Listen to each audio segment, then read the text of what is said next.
Assalamualaikum warahmatullahi wabarakatuh. Alhamdulillahi rabbil alamin wal aqibatu lil muttaqin wala udwana illa 'alal zalimin.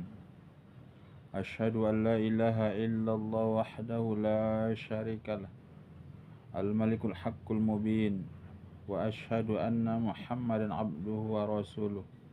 Al mab'utsu lil alamin.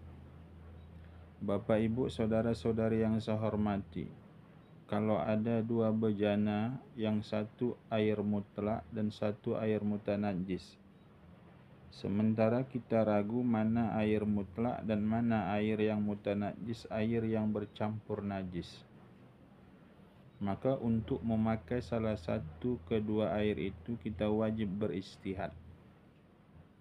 Lantas dalam istihad kita muncullah bahwa dalam istihad itu menunjukkan air yang suci menyucikan air mutlak itu adalah pada bejana yang pertama.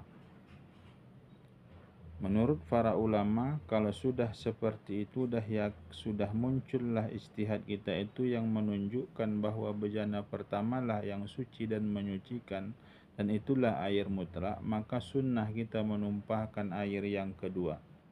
Agar apa? Sewaktu kita memakai air yang pertama tidak terjadi was-was.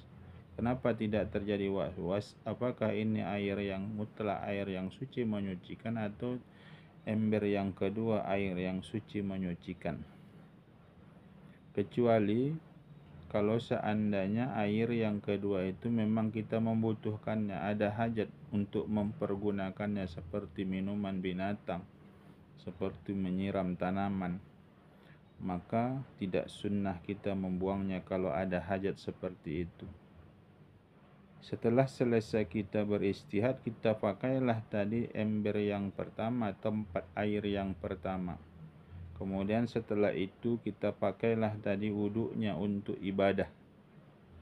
Apakah itu untuk megang mushaf Al-Quran atau untuk melaksanakan sholat? Maka sahlah sholatnya, lantas batallah wuduknya, yaitu dari istihad yang pertama tadi. Lantas untuk mengambil wuduk yang kedua, kalau nyatanya adalah yang air ember yang pertama hasil istihad yang pertama tadi habis, maka air yang sisanya tidak boleh kita melaksanakan istihad yaitu pada ember yang kedua, karena kita pakai tadi tujuannya adalah karena hajat untuk minuman binatang atau menyiram tanaman. Maka ember yang kedua itu tidak boleh kita istihadkan. Kalau nyatanya ada setelah kita pakai tadi ember yang pertama, yaitu untuk bersuci, lantas masih ada sisa, maka terjadilah lagi untuk mengambil, yaitu bersuci yang kedua, karena umpamanya tadi kita pergunakan adalah untuk uduk, batallah uduk, maka wajiblah kita beristihad, yaitu untuk uduk yang kedua ini, karena batal uduk yang tadi.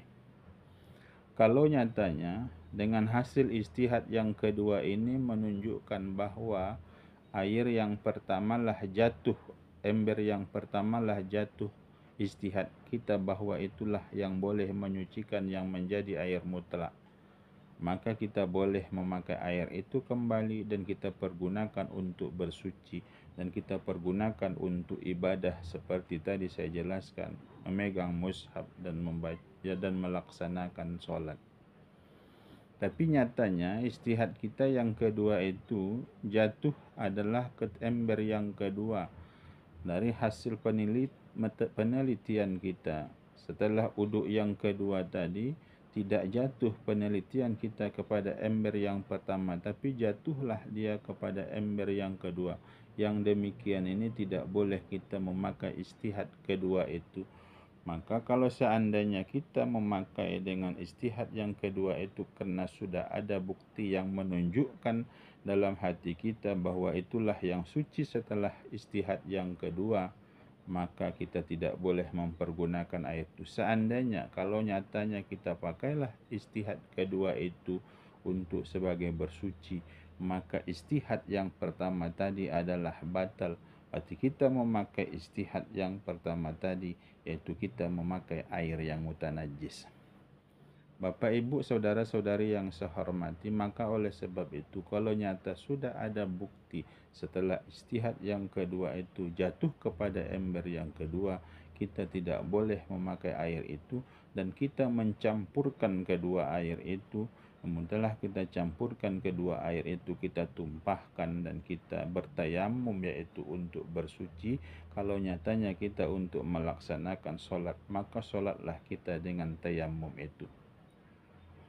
Bapak, Ibu, saudara-saudari yang saya hormati, itu kalau seandainya kalau ada orang yang tadi beristihad, nyatanya istihad yang kedua, dia muncul pendapat yang kedua, yaitu bahwa ember yang kedua itulah yang suci dan menyucikan.